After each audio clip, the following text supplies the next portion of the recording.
There are many ways to deal with a god complex. Therapy, medication, self-reflection. We're not going to do any of that.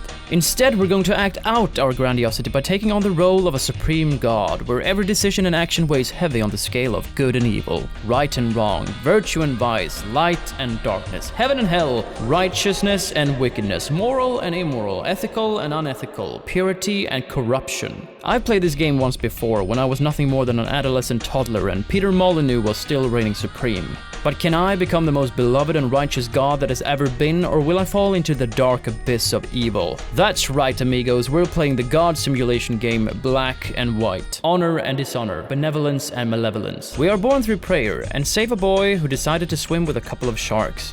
Not the brightest of boys. As I release him from my godly grip, my consciousness show up. Greetings, we're your conscience. Good and evil. Justice and injustice. Yin and yang. The villagers lead me back to their people, where they were erecting a temple in my honor. The first level doubles down as a tutorial for the game. I'll try and spare you from the most excruciating bits, as it was quite tedious. I learn how to gather some timber from the village store so that the villagers can finish the temple. I then tap this golden scroll and Sable, the creature trainer, tells me that I need to acquire a creature. Yes, we basically need to get ourselves a pet to care for. But first I need to find the 3 gate stones and place them upon the pedestal for the gate to open. I quickly circle back to the beginning and grab the first stone, resembling a tiger. The next stone is promised to me by this lady if I can find and bring her brother back. My consciousness and the evil of the two had another great suggestion. Why don't we trash the house? We can get the gate stone that way. But I will be a good deity and search for her brother. I find him choking on some mushrooms. I grab him and send him back to his dear sister. We get the monkey stone and place it on the pedestal. 1 to go. The third stone is said to have been destroyed eons ago, but this mason will be able to sculpture anew, but he needs a special piece of rock to sculpt it. I managed to locate the stone, deliver it to the mason, and he gets right into sculpting. In the meantime, I did some very godly things, throwing rocks at this pillar. I finished. It's ready to be placed with the others by the gate. With all 3 stones acquired, we opened the gate. And in the deep valley beyond resided 3 beautiful creatures. Oh, the tiger's sexy. Look at them. Just look at them. I was looking. Did you see the tiger? Anyway, now to our creature of choice. Our options were the most noble of cows, the smartest of primates, or the fiercest of tigers. I chose George the monkey, as he had the power of intelligence, something my current camp was lacking. Sable entered the chat and told me how to feed George, how to affirm George, and how to punish George. This was all good stuff. The kind lady also gave me 3 different kinds of leashes for George. 1 for aggression, 1 for passion, and 1 for learning. That was basically all the information we got about George. Down by the beach I found this jolly band singing about their need of food, wood, and cattle for their upcoming voyage. I humbly obliged and sent them on their merry way as they reenacted the Rose and Jack scene from Titanic. Hopefully Jack fits on that big piece of wooden debris. For my kind efforts I got a miracle dispenser carrying water miracles. I popped one open and watered our village farms. Checking in on George, he was very interested in his own droppings. Very interested. I'm not punishing George for eating his own poop. It's more because he didn't chat with the group. Hearing a distant cry for help, I talked to this woman. Her husband and friends had been washed out by a freak wave and needed saving. Don't we all? This should have been an easy task for my godly hands, but I wasn't able to grab them. It turns out we are not an omnipotent god, and can only really influence matter and people inside our own zone of influence. This also means that if all our followers die, or their faith in us withers, we also perish. So I sent in George to pick them all up one by one and got another miracle dispenser in return. In the valley right behind the mountains roamed the biggest of creatures. Closing in, we could hear him communicate with us. You have a creature. Bring him to me. He didn't tell us why, but he wanted to meet George. I hesitated to send in George at first. I mean, look at the bear. He's like a skyscraper, and George is the size of a peanut. But as Jang advised me to introduce George, I went ahead with the pleasantries. Yogi Bear had been the creature of the almighty and powerful god Nemesis. In return for our friendship, he would teach us the way of the gods. But before I would meet up with Yogi Bear, I had to take care of this apostate, a criticizer of our faith. I ain't seen diddly from you, which impresses me what itty bit. I can't have people in my flock questioning my authority, so I put George on a leash to one-up the man. Did I mention that throughout this playthrough, my goal is to be as good and admirable as possible? Viewer discretion is advised. However, I don't think my lesson stuck, because this happened like 3 minutes later. After George's dinner snack, we went to see Yogi Bear for our first lesson in deity. That's deity, derived from the word deity. I didn't butcher it, I made it up. Yogi explains how we can influence and win over other cultures to our cause by providing what they desire. For example, this village needs food. I attached George to the leash of learning so that he could also learn how to perform the miracle, but he had other plans.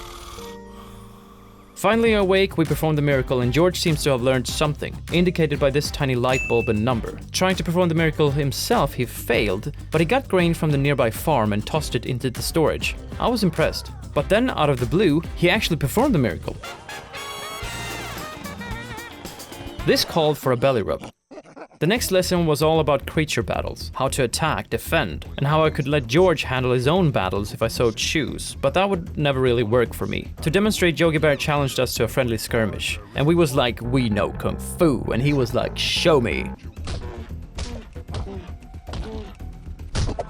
You show great potential, but work on your technique. Kicked your ass. After the skirmish, Yogi Bear said that the third and final lesson would be forbidden knowledge, and to come and see him when we felt ready. I was created ready, so we went straight in for the forbidden knowledge. Yogi Bear tells me about the creed, the source of the godly power, but he gets interrupted by another deity called Nemesis. Creature, speak no more. Yogi waggles the finger of warning. Nemesis wants to be the one and only god, and our only defense is to collect the 3 parts of the creed. With a sense of foreboding, Yogi Bear tells us to run. So I ran.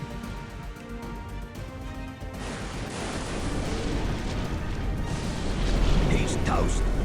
Nemesis had begun attacking our village. We tried to douse the fire with a few water miracles, but it didn't matter how many liters of water we splashed on the houses. Nemesis' storm just wouldn't let up. Suddenly we see a big bright light, a vortex. Jang goes through to scout the place, and it's a whole new land on the other side. I did as Jang suggested and got as much food, wood, cattle, and followers as I could. In the process, I discovered by accident that you can create disciples and give villagers professions. Disciple farmer.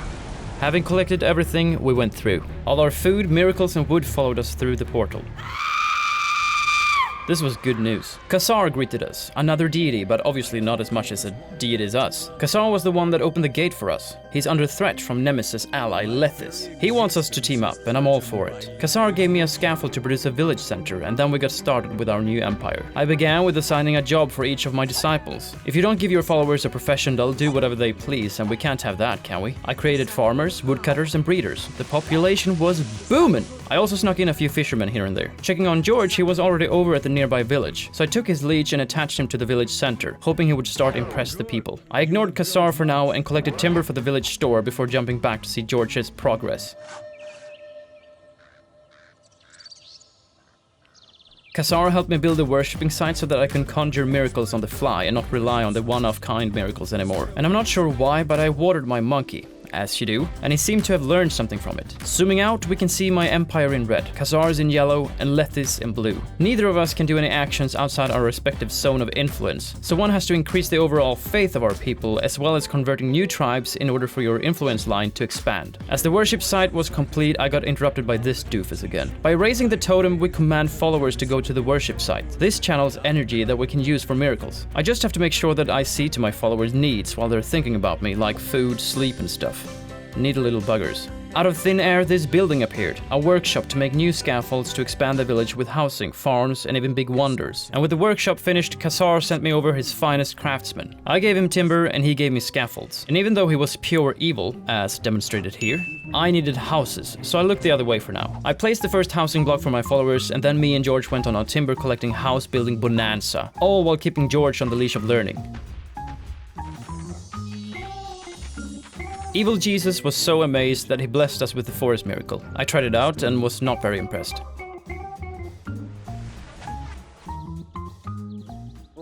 I then looked further into the science of scaffolding. By combining scaffolds, I can make a variety of different buildings. So I built a creche for children to reside until they're adults and can contribute to society. And then looking over at the neighboring village, I noticed that my influence line had increased quite a bit in size. It will do that when your population increases. Your village grows and more people believe in you. Kassar was back at it again and told me how to defend my property with a shield miracle in case of a deity emergency. I even got to throw a few rocks to see how it worked firsthand. He also instructed me how to rain down fire on my enemies. But the fireball didn't really fly the way I intended for it. I'm going to go on a limb here and blame the game, as it's not intended to run on these new operating systems. Or Mr. Peter Molyneux pulled one of his tricks on me. I was now very eager to convert my first village. I needed a total of 464 in faith, so I got cooking. With my influence line now covering the major part of the village, I could harvest and water their crops as well as heal their afflictions. I let George take a quick snack break before anchoring him to the village store. And as I was tending to my first village, I could hear fireworks go off in the background. George had delivered, so I gave him a good belly rub. With my new village, my influence had increased quite a bit, so I took the opportunity and collected the timber nearby, and with a new village came new miracles and a new worshipping site. I wanted to expand as fast as possible, so I forced people into becoming breeders. Fun for the men, hard for the women. I also created enough scaffolds to combine into the biggest marvel we could build, a wonder. Wonders have magical properties, and different tribes make different wonders. This one increases food from fish and make weather miracles more potent. However, a wonder requires a lot of wood, so I grabbed every single stump of log that I could find. Another Khazar event was triggered. He showed me how to call upon miracles using gestures anywhere on the map, and I must have been very lucky with my first attempt, because it never went this easy ever again. Superb. George was about to poop on our food, so I gave him a slapping education not to do that again, and circling back to our wonder, it was now complete. Let there be fish. To not neglect my followers, I took a look at the desire flags. Calls for expansion and civic buildings was on the rise, so I filled the workshop with timber for scaffolds. 3 scaffolds are supposed to make a civic building, but all it ever wanted to create was ordinary houses. I did a sneaky Google search and others had the same issue. The recommendation was to first take care of the housing needs, and that would fix the problem. In the meantime, me and George moved on to impress the townsfolk in the nearby village. I sent out a healing miracle and George ate a guy. No, bad don't eat village people. George quickly rectified his insatiable hunger for human flesh and won over our second village. Huzzahs was in order. I then got to work with the development of our new village. A second workshop would yield more scaffolds for the collective, and new work guidelines and professions would set this village on the right course. And of course, George stood for the entertainment. Being the curious being I am, I looked over at Khazar's village. His creature was a turtle, but the troubles of my village hurtled me back to reality. A disease was on the loose, and my followers dropped dead on the floor here and there. Fortunately, the source of the sickness wasn't hard to find. The food stock was almost luminescent. I tossed the food into the abyss and used a healing miracle to cure their ailments. With the illness taken care of, Jin and Yang took us for a stroll. They explained that in order for us to be able to annihilate Lethys and claim the land, we have to destroy his temple. But first we have to eradicate any followers to his belief, or his temple will be invulnerable. Looking over the world, I saw my line of influence were now close enough for me to start taking care of business. I conjured a food and wood miracle, watered their fields, and took care of all their health problems. Needing more energy for my miracles, I raised one of my totems. It seems that producing and trying to influence a village with miracles, and the same miracles over and over, causes diminishing returns. So I took a break from that village and added another village to the conquering list. With only needing an additional 116 of faith, it was time to send in George for the kill, which I quickly realized wasn't ideal, as Lethys pulled out his old Zeus lightning bolt and ignited George. To combat his mad ways, I had to both heal and douse George in water. A positive side effect was that the villagers was impressed, and I actually persuaded them to join the movement. A happy little mistake. Then these funky dressed people came out and told me about their village ancient customs. They offered to sacrifice their firstborn son in my honor. I declined, of course, and sacrificed the father instead. It's what you would have wanted. With another village under the belt came another work assignment process. I then quickly snagged this village before moving on into Lethys territory. War was going to be imminent, so I trained George in the ways of the fireball. I'm not sure he actually picked anything up, but we had a good time. And with that, I took George hunting for the non-contested village closest to Lethys. I focused on the village store with some food, George watered some trees, I farmed their farms and threw a rock. It was all very godlike. And then the forest miracle sealed the deal. See? I told you it would be useful. This triggered Nemesis' return, and he was not happy. He utterly wrecked Khazar and his villages. It turns out Khazar's creature had a part of the creed. Nemesis killed the poor turtle and got Lethys Wolf to retrieve the creed. With that information, Jin and Yang gave us a new mission: to find the other creeds to put a stop on Nemesis and become the most powerful deity ourselves. Having a bit of fun, I tried out the enlargement miracle on George, and I affirmed his goody boyness. Oh! Sorry. With eyes on the prize, I increased the amount of worshippers so that we could have a constant stream of miracles shooting out from our glorious divinity. I also tried something a little less orthodox and built them a house with their own scaffolds. It didn't do a lot, but it only took me about 2 seconds to do. As I moved in with my miracle ways, Lethys conjured a spiritual shield, rendering our godly miracle powers useless for a short period of time. Lethys kept bothering George, but I think it helped our cause more than it hurt us, as we gained more and more influence due to George having to constantly heal himself, thus also healing the people in his vicinity. Love won the battle in the end. land and the village was ours. With that, we moved up to the next town right away and started blasting love all over the villagers, meaning healing miracles. And it didn't take long before they idolized me. Zooming out, we could almost reach every corner of the map now. You are truly a powerful god, but you failed to defeat me.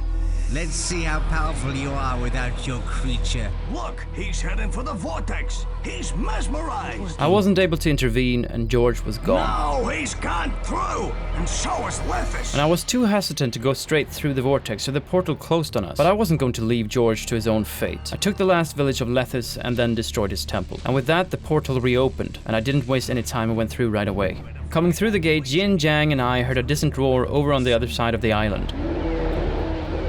What was that? Lethys Wolf was torturing poor Georgie boy. He was trapped by the powers of 3 pillars, supported by a heap amount of prayers from these villages. We will need to take over 1 village at a time to make our way and release poor Georgie boy. This was our new world. I counted 4 villages, and it looked to be a long way to the first one. I got the temple, the workshop, and the village store set up relatively fast, and by this waterfall, I found a wood miracle dispenser. It's going to be vital here, as there was no real source of timber nearby, just a few lonely trees. There were only a few farms in the outskirts of the village, and I didn't want my believers to go hungry, so I whipped up a few farms, each requiring 4 scaffolds, so they cost quite a bit of wood. I continued to expand the village with 2 big houses, and raised a totem so I can start making a few food miracles. I hope it will be well offset against the worshippers' own food consumption. I also noticed you can make craftsmen. I don't think they will place the scaffolds themselves, but they will gather wood and produce the scaffolds. We needed the population to grow significantly, so I signed a lucky few to become breeders. When I was making sure we had enough wood for the construction workers, all of a sudden I heard a voice. You think you can throw me around, huh? And it wasn't my own conscience. I of course did exactly the opposite of what he told me to do. And I'm ashamed to say that I even tried to sacrifice him, but that didn't work either, so no harm, no foul. As I didn't know what to do with him, I left the instigator for now. I went back to work on the village. My influence line had increased quite a bit already, but I was still way off, and I couldn't send George to do my bidding, so I had to keep working on expanding my village. The miracle wood dispenser couldn't really keep up with our needs, so I looked to the outskirts of my line, and needless to say, I got motion sick collecting all this timber. I then built a graveyard so that the people wouldn't mourn the dead and would continue their work no matter what. It's bad. But as the graveyard was not fully constructed, I sacrificed this poor soul and got some prayer energy from it. I didn't want anything to go to waste. The village is very efficient that way. I set up 2 new buildings and checked the scaffolding list on what to build next. I wanted that wonder. I don't really know how it was possible in such a short amount of time, but people had bred too much, so I converted a few breeders to builders to keep up with the housing demands. But I'm not sure the breeders appreciated their new line of work that much. Stop f***ing around. But with that, I was able to reach the new village, albeit for a very short period of time. I discovered by grabbing one of my followers and placing him close to one of the other villages, I was able to create a missionary. Apparently they helped spread the word and convert the non-believers to my cause. On top of that, I figured out that I could actually steal people from the other village, make them live in my village, and then make them into new missionaries for the other village. Absolutely overpowered. Disciple missionary. And then the scaffold from the wonder was finally complete, and I found a real nice location to build it. And one needs a lot of wood to build a wonder. I think it's around 30,000 wood, which doesn't say anything to you because I haven't said how much one tree yields, and that's because, well, I don't know. I just know that I had to do a few miracles, take the wood I dedicated to make scaffolds, and I also stole a fence to get all the wood I required. And now that I had enough reach to start influencing the neighboring village, I tossed them a heal, gave them some food, and by unrooting a couple of trees, I had already gained 125 in faith. Checking on poor Georgie boy, he was at 100% hunger and at 98% damage. Poor guy was having a real rough time. I'm guessing that side quests appear when your influence is close enough for it to trigger, because this scroll had now appeared near the uncontested village. It was just an old man that really didn't want to be followed. I'm totally gonna follow you there, sir. I failed within 5 seconds or so. He was a real sneaky burger. But the thing is, the movement in this game is really clunky. So I failed a couple of more times before nailing it. When I finally succeeded with the whole sneaking around business, he told me to be quiet about his secret meditation hideout. Who would I tell? My only companion is a monkey. Although smart, I doubt the primate would understand, yet alone care. After I was done following old men, I checked on my missionaries' conversion progress. They were not doing a very good job. Anywho, I now gathered timber directly to the storage for that second village. But the wood was ultimately used for my own wonder. Sue me. My timber collecting and a few other manifestations resulted in a complete success. Look, when we took control of that village, one of the pillars fell. There are 2 more pillars and 2 more villages. It seems clear to me we should take those villages, leader. Looking over our next target, we needed 500 more units of religious adherents. Too bad we couldn't send in George and take it over right away. It took some time, but Lethys was now ready to retaliate. He set a bunch of my followers on fire and sent them towards the village. This is where following old men became profitable. Your people are mad with pain and fear. Let me help. These water miracles will be of use. But hurry, that is all.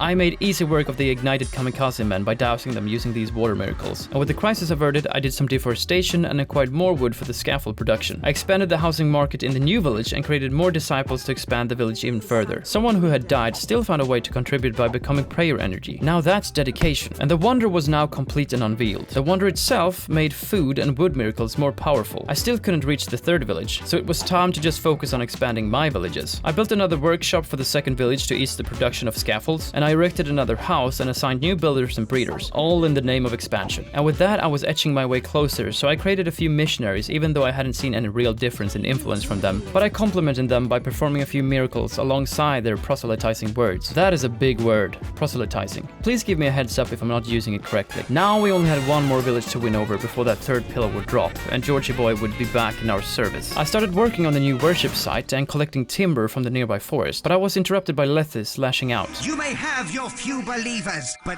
I can still command the beasts of the wilderness. But guess who came to the rescue? Old Man. Old Man turned half of the wolves into cows. I killed the rest with a fireball and threw the last of them into a distant land, far, far away. The sheer distance to the next village was frightening. As I didn't have George, all I could think of was to expand my latest village until my influence line would be in reach. It was a building breeding extravaganza. Breeders, breeders, breeders, builders, builders, builders, houses, houses, houses. And out of nowhere, our main man, Old Man, came out of hiding and offered us a new wonder. What an absolute legend this guy is. I finished off my last scaffolds I had before acquiring enough wood for the wonder. I followed up with a food miracle and set up 2 portals so my builders could travel to the wonders a lot faster. People from the nearby village was out gathering timber close to my influence line, so I did what any sane deity would and kidnapped them and forced them to live in my village. This in turn affected the amount of influence I needed to gain that last village. I then attempted this mini-game I found with a 3x3 tree line. Picking a tree up would result in the adjacent trees to change type. The goal was to have all the trees of the same type. I came to the conclusion that there's probably a way to calculate how to do this mathematically, but to do that would probably take even longer for my itty-bitty brain to do. I eventually solved it and got the flock miracle for the village. In the background, my followers had completed the wonder gifted to us by the old man. I rewarded them by giving them more construction work. Just a little bit. While collecting wood for the new housing, I saw that I was close enough to start showing off my presence to the people. I raised the totem to gain more prayer energy and saw to it that my worshippers had enough food to dance through the night. Sleep they could do without. I created a few missionaries as well as stealing their food from my own village. I'm not sure if that's the way to impress the people, but there you go. I also prepared a portal to my temple so that they wouldn't have to walk the entire way there when the time comes. My hubris was at an all-time high. Food miracle, healing miracles, the new bird miracle, water miracles, wood miracles. I even threw a gun and created a forest in the middle of the village, and using the flock miracle, sealed the deal.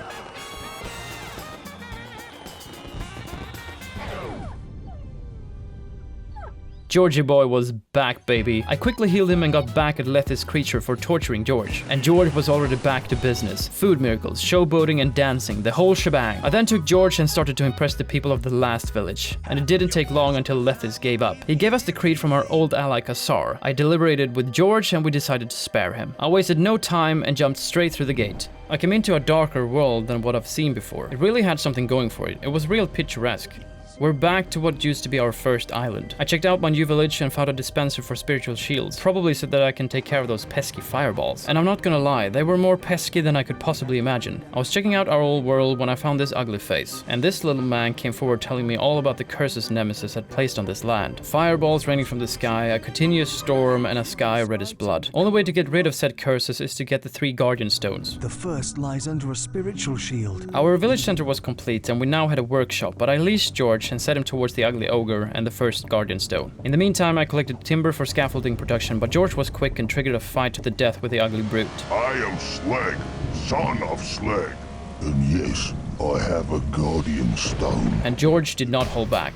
Yeah, eat monkey paws. Woo-hoo-hoo-hoo. Woo-hoo-hoo. Oh, George, you're him up! Needless to say, I was impressed with George's fisticuffs. He made easy work of the ogre. We got the first Guardian Stone, which could only be in record time. I was hoping to get rid of the balls of fire, as they would surely put us in trouble soon, but unfortunately it was the storm that disappeared. Anyway, that's one down. With 3 scaffolds, I now created the village store, and I placed it to the right of this little hill to protect it from the fireballs. I also helped out with the construction of the temple and the upcoming worship site. As I investigated the island a little more, I saw one of the Guardian Stones and found a village with skeleton people. I left the dead alone for now and focused on my own village. I assigned a few disciples, and George relocated a family to a house. He's a realtor now. As the fireballs were becoming a nuisance, I used shield miracles to protect the village, the one-off kind. This took up all my efforts now. Shield what houses I could and douse the ones on fire. George focused on taking care of numero uno. The fireballs hurtled in, and as my followers died by agonizing pain, they could not keep up with my worshipping needs for water miracles. So I sacrificed the dead for what energy I could, but it didn't yield enough. My last Hail Mary was sending George to the town beyond the mountains. If I could win over the village, we could make a run for the next Guardian Stone. Alas, it was too late. My followers had burned to a crisp, my village had burned down, and with the last dying breath of my final worshipper went the temple as well. I had failed. Winding back to level 3, I decided to prepare our upcoming endeavors a little bit more. We took with us our everyday items like food, more food, wood, miracles, more food, and followers. As I passed through the gate once more, I wasted no time sending George to influence the nearby village. And time was of the essence, as the rain of fire had already started wreaking havoc in the village. I nudged the totem, trained a few disciples, and placed the village store. Checking in on George, I was not very pleased of his progress. It was slim to none. When I made back to my own village, well, see for yourself.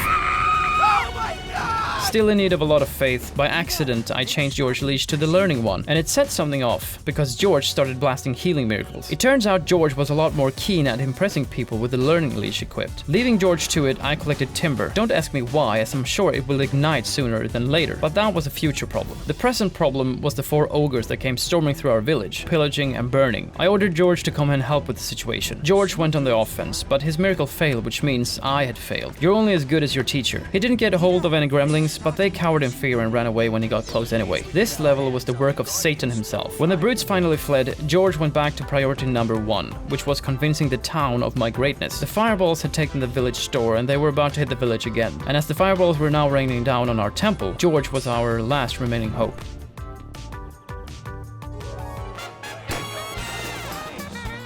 I slammed the golden scroll to get the Guardian Stone. The village elder had tried to learn the secrets of the bell towers. Unsuccessful, he now passed the torch to us. The bells played a tune. It was as easy to repeat the pattern, and voila, the Guardian Stone was ours. And luckily for us, the fireball ceased. With my 6 remaining followers, yes, you heard correctly, 6, I trained them to be builders for now to get the village going. I collected timber and then took George to attack the gremlin leader again, as I didn't want them to munch off my last believers. George and I made quick work of him. No more lightning, no more fireballs, just a lovely blood-red sky left to deal with, which I really didn't mind. I lowered the totem and got my followers ready to rebuild, and I gathered as much timber as I could from the nearby forest. George was kind enough to heal the townsfolk. My new village had created a scaffold for a workshop. I supplied the timber so they could finish the construction. Close by, we found our next gold scroll. My neighbor, Adam, is a soul in torment. Keiko, his wife, has been kidnapped and taken to the Aztec village by Nemesis. Before he left, he made sure she stays alive only while Adam's faith in him remains. Please help them by rescuing Keiko and reuniting her with Adam.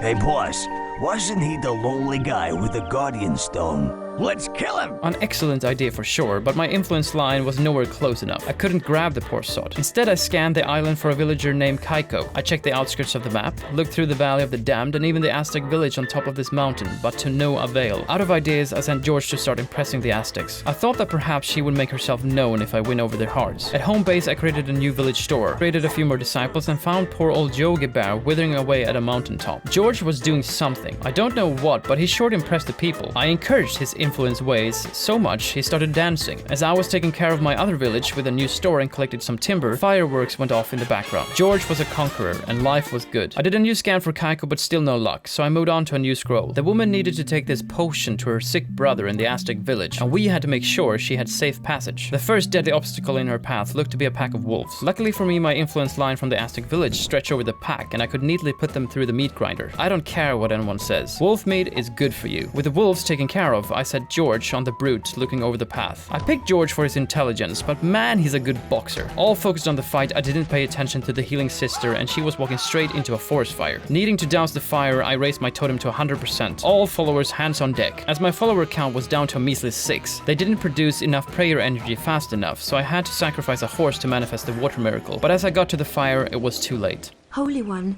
I've had to use one of my healing potions to restore my own health. She didn't even give me a chance to prepare and went straight back out without even consulting me. I checked on the wolves, which didn't respawn, and the forest was still burning, so I removed the trees instead of dousing them with water. George was still mad at the gremlin. I left him to his own devices while removing the last trees. Finished with the trees, I checked on George. George had played decoy. Jogi Bear had lied. Our creature could not handle himself in our absence. I made George heal himself, and then we dealt some punches of our own. With all dangers thoroughly taken care of, our healer got to the town safely. I got a wolf if I wanted to swap with George, but that was a no-go for me. Now it was back to urgent matters. Where is Kaiko? With nothing to go on, I grabbed a lonely woman by the edge of our influence, but I couldn't drop her off at Adam's anyway. But by knocking on every house available to me, I found a woman crying, and she was the only one doing so. Delivering her to Adam yielded us the third and final Guardian Stone. Oh, how can I ever thank you? We're together again. I can't believe it. You are a magnificent god. I have a reason to live. The sky! It's turning back to normal. Expecting a portal to show up, I was disappointed to find out that the island was not done with us yet. It turns out that the village in the crater is the last curse, and the skulls on the hills was the source to their powers. Totems that Nemesis lowered. If I can break the curse, they will give me another creed. As I couldn't reach the totems, I sent George to investigate. Who else? And of course, George did it his way. Such a free spirit. I could almost reach them myself, so I tried to show George what I wanted him to do, but he did not catch on. I then figured I might be able to teach him how to raise a totem by showing him how to raise our own totem. With half the steps complete, I sent George to the totems of death as I focused on building more houses to expand the village in our own influence line. Sort of a plan B if George couldn't raise them. When George arrived at the totems again, he reverted back to his old ways. So I sent him back to a trading camp. We went back to the totems for what felt like the 7th time, and I was now able to reach them both, but I couldn't keep the totems at their peak height at the same time. I still had to rely on George. This time, George went straight to it and raised the first totem. I grabbed the second one. We had saved them, finally. We owe you everything. The creed lies in the body of the one you knew as the guide. I brought George to it right away. I wanted off this godforsaken island. Grabbing the creed, you know who showed up. Nemesis called us out for a final showdown. God versus God, deity versus deity. I gathered all my followers. All 6 of them, food and wood, and off we went. Why this guy hasn't just blown us to bits like he did with Kassar is questionable, but as Nemesis so eloquently put it was because we weren't worth the trouble. Nemesis couldn't keep his mitts off Georgie boy, and cursed him, but George was tougher than that. He seemed alright at the time at least. Zooming out, I could see that we already had a village and a wonder as well. The wonder gives us more food from farms, fishing, and increased strength in weather miracles. I got collecting timber for our temple, village store, and village center. George had managed to catch something. Just had to double check so that he didn't eat any of our followers. They were scarce enough. Down by the already established village, I found a scroll. It was the men longing for adventure from level 1. They had preached our religion and set up this village in our honor. What a bunch of legends. I assigned a few professions and checked out some nearby villages. These 2 were still uncontested by Nemesis, so they would be our first targets. But first, I would have to maximize my own villages. I got timber for the workshop and made more farmers and builders. George also helped with gathering food in the form of miracles. I had him on the learning leash and he still wanted to be kind and generous. I've taught him well. I made a few fishermen for another resource of food. I want plump, well-fed villagers so they can worship me for long periods of time without eating, and breeders so that our influence expands with the village. People were dancing around the newly completed creche, which I'm all for, but this was no time for leisure activities, so I made them build more stuff. Investigating the starting area, I found a fireball miracle dispenser up in the mountains below this big rock. Those miracles will surely be handy in the later stages of this island. I got George to move in and start impressing our neighboring village. In the meantime, I set up another house, but George wasted no time. He tossed a healing miracle, then another healing miracle, then he started rounding up the villagers. I got a little scared, but it was alright. I had more or less already collected all the trees we had in the area, but I thought if I made a few foresters, they would probably walk to places where I couldn't reach yet. Checking in on Nemesis' creature, he had a lion and my god, he was malnourished. Checking his stats confirmed my suspicions. I made a point of collecting new fireball miracles as often as possible in case of an altercation with Nemesis. George was still impressing the village, pointing, dancing, healing, and sitting. He was keen on impressing the people, so I gave him a good rub. As I grew desperate for more wood, I took this fence and threw it into the workshop for more scaffolds. seconds. Then night came and I found this guy. He told me that it is Nemesis wonders that changed my creature. This specific one made my creature the opposite of me. That would be evil. He would go on and inform me of the 2 other wonders in the other villages. We need to win over these towns and destroy these wonders for George to rid this terrible curse. I also saw what Jin and Jang meant regarding George. He looked like he turned evil for a few seconds. I was also not able to control him during these episodes. Poor guy. He's not evil though. I mean, he's tossing heels left and right. George had done his thing faster than ever. He'd converted our first village. I then put George on his leash and sent him to the next one, and it was the first one with a wonder afflicting George. And a new forest was now in reach, so I harvested the whole damn forest. Jumping back to George, I discovered that he was under attack. Unfortunately, it wasn't much I could do outside my line of influence. Sorry, George. As he got closer to the village, this cutscene was triggered. The villagers had gotten a spiritual shield from Nemesis to protect them from outside influences. In order for us to convert the heretics, we need to break the triangle. We gotta knock them out. After the cutscene, I jumped back to George. Poor guy had been knocked out cold. I got George back to the temple and left him to recuperate himself for the time being. Over at village number 3, a foul stench was coming in from the forest. Someone had put down some huge droppings. Following the doo-doo trail, I traced the perpetrator down. It was a cuddly bear that we could exchange for Georgie boy. It was a hard no. Nemesis creature was lurking nearby. I had to pay him back for the violation on George. With my godly gestures, I sent fireballs on him. And with George close, he fled like a little bitch. Now with the giant feline taken care of, I took George to the next village. But this time, I guided him by the shore to draw less attention. When we arrived, I saw this guy dancing and give their powers to the shield, so I told George to kindly remove him. The thing is, when George got too close to the stone itself, it sent off a lightning bolt. Both George and the guy caught fire. He died that day. Getting closer to that second prayer stone, the same thing happened, only this time, the only one to catch fire was the worshipper himself. It's not easy being good when the world is working against you. I fed George and told him to get a move on with the village. In the meantime, I would collect some more timber and made a few craftsmen and farmers. Turns out George is the best missionary of them all. He had already conquered and won over the village for us. Nemesis obviously lashed out and destroyed the wonder. He made it go through the construction phase backwards, which reminded me of the movie Tenet that I totally understood and I'm not stupid at all. I increased the worshipper count for my first village and helped out with a new worshipper site and set up a teleport miracle to Easter travels. I also put George on the next town. Close to our new village, these brave soldiers would face the dragon looming in the cave in our name. I healed their limbs, lit their pyre, and off they went. I could track their progress through these holes in the ground, and they emerge as conquerors on the other side and share their treasure with me. We bring you the treasure we found inside the cave! Nemesis creature was back, doing something. I paid him no mind as I figured out we could rebuild the wonder Nemesis tried to take from us. So I collected all the timber I could nearby. George was under attack again at the new village. Nemesis was so pissed he wrecked his own town, but George, honorable as he is, doused first the villagers before tending to himself. Close by, I could see that Mr. Feline was on his way back again. George was in a real pickle. Unfortunately, I missed the fight tending to one of our villages. George took a beating and wound back at the temple. For his efforts, I tossed him a heal, fed him, and let him sleep it off. I realized that it was going to be hard for George to win over people in the village while Nemesis was standing guard, so I decided to expand my villages as much as possible to be able to reach it myself. I put George on the aggressor leash, attached him to the feline, and I also hit him with a lightning bolt or two. It kind of backfired as Nemesis creature was now also learning the miracle, but George took over, produced a couple of bolts himself and drove the stinky cat away. Working on expanding my influence, I built both a workshop and a graveyard, put down a house and got more wood for scaffolding, and I continued collecting fireball miracles. Just look at all those fireballs. Checking my line of influence, I was now edging closer to 2 villagers at once, which was great news, and I got more news from the mysterious man in the night. He told me about the shrinking curse from one of the wonders. If I don't act soon, there will be nothing left of poor George. Having finally expanded enough for us to reach the next village with our almighty powers, I started to impress the town. While I sent them a bird and healing miracle, George was paying Mr. Feline back for all his troubles. He got him the fireball miracle down now. In between acts of divinity, I built more houses in my own village, and I could now also reach that 4th village. Things were really going my way. I was on an impression spree. I gave them timber. I showed them my powers with a fireball. I even built them a house, but they weren't that impressed, so I took it back. I gave them food and took it back. I gave them wood and took it back. To seal the deal, I threw a rock around a couple of times. How can this happen? You have stolen a town from me. As we had a whole forest to munch on, Nemesis denying us the wonder didn't really faze me. I jumped straight to the next village. I gave them timber, I gave them more timber, I threw an extreme fireball miracle, I ruined their own town square, I watered their farms, and I started a forest fire.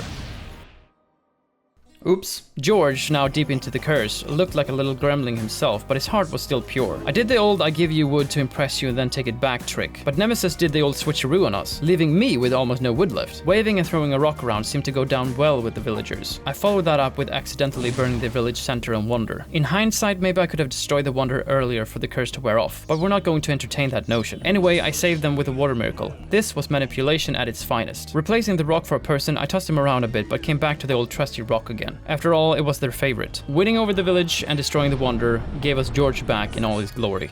Terrific. Oh, hey! And he's big and juicy again! Georgie boy, you're back, baby! Huh? Damn, you're handsome. But Nemesis brought Mr. Feline back, and that's not the only thing he brought. He conjured a repeating Mega Blast pattern all over the map. It was so powerful, he's causing the audio to actually clip due to the sheer force of those blasts. Me and George teamed up to teach this kitty a lesson. It might not look like a fair fight, and it really isn't. George was really taking care of business.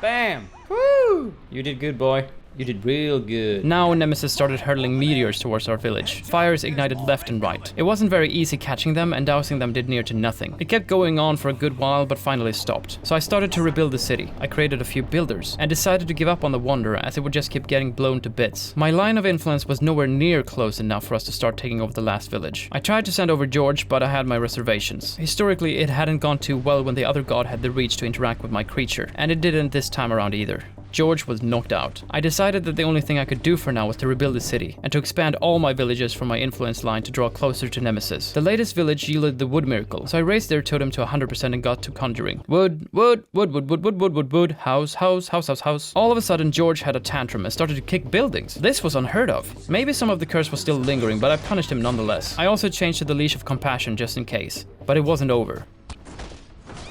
But having dealt with George, I could now reach a building in the last village. So I did the oldest trick in the book and made a few missionaries. And by a few, I mean 50. I also kept expanding all my villagers, but the influence line stopped increasing. It didn't move at all, and George was still getting his ass handed to him as soon as he got too close. So I made a new plan, a better plan. I was now going to build a long line of houses to the village, hoping that the influence line would come with it. It took a lot of wood and a lot of scaffolds, but we got closer inch by inch, house by house. But now that Nemesis only had one village left to keep him pressing, he was running away with it. He had amassed over 5,000 in belief. But our new plan had now come to fruition. Reaching the first buildings of the village, my patience had run its course. I took to the dark side and decided to end Nemesis' reign of power the old-fashioned way. Fireballs, lightnings, mega blasts. I killed them in all sorts of ways. I even drowned them.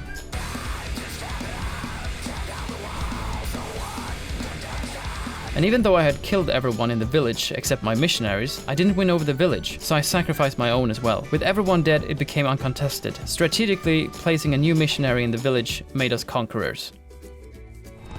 Unbelievable! We did it! Oh, yeah! But stop celebrating. I'm not finished yet. Call that a creature. This is a creature. And I will make him the opposite image of yours. Oh, so you're gonna make him invisible? No? You're gonna make him a monkey? George was born a monkey! Yeah, monkey! Monkey me? And a battle of fisticuffs would ensue. George had a lot of anger bottled up inside of him, and through that channeled 5 straight uppercuts. The boxing match would go on for some time, as Nemesis could also mend his creature. After each heal, we had to start on from scratch.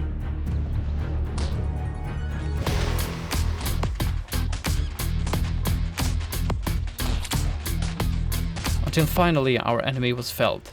And to kill Nemesis and become the ultimate deity, we had to extract the last creed from George himself. That meant we had to sacrifice our most beloved companion. For the greater good, I pushed Georgia Boy into the volcano.